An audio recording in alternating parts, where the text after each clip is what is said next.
Hello guys, good day everyone. Hope you all well. Welcome po sa aking YouTube channel. This is Brit Pinoy Journey. For today video mga kaibigan, ito po yung aking tanim na tomato here in the back garden.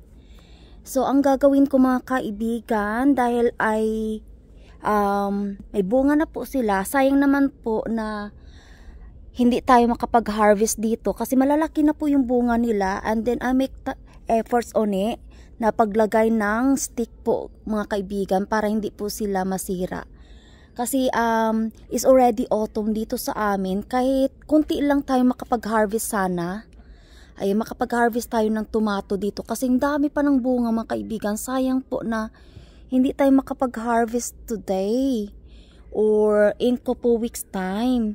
Ayan guys, ang gagawin ko today mga kaibigan, dadalhin ko po to siya sa conservatory area. 2 paso lang to mga kaibigan. So I need dahil they're too heavy to carry. What I gonna do mga kaibigan, gagawa po ako ng paraan na hila po natin o matransfer po natin ito mga kaibigan. So mayroon pong equipment doon si Alaga na parang push trolley po siya. Iyan po yung gagawin natin. Gagamitin natin dito sa paglipat ng tomato. So abangan niyo po mga kaibigan. So guys, ito po yung sinasabi kong mower leaf. Parang stand aid po siya. So lagay lang po natin ito dito.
Ayan. Sobrang taas ko na.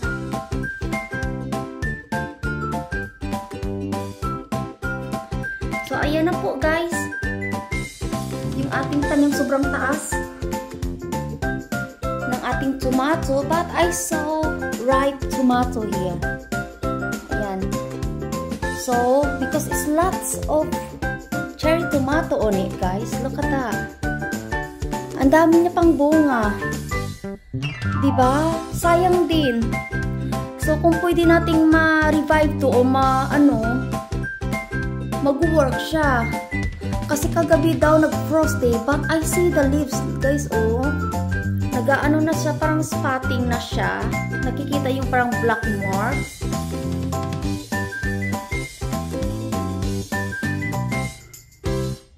Siguro na ano to guys, na nasunog or frost kagabi.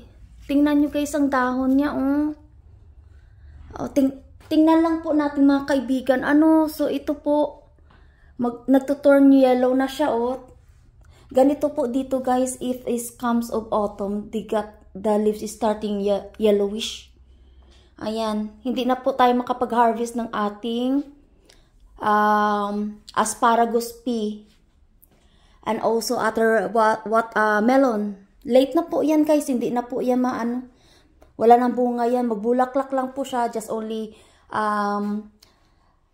flowering, and then we cannot harvest anything. So ayan po guys, better next time.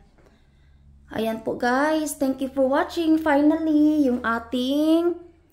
ang ating tanim ay nandito na po sa conservatory area.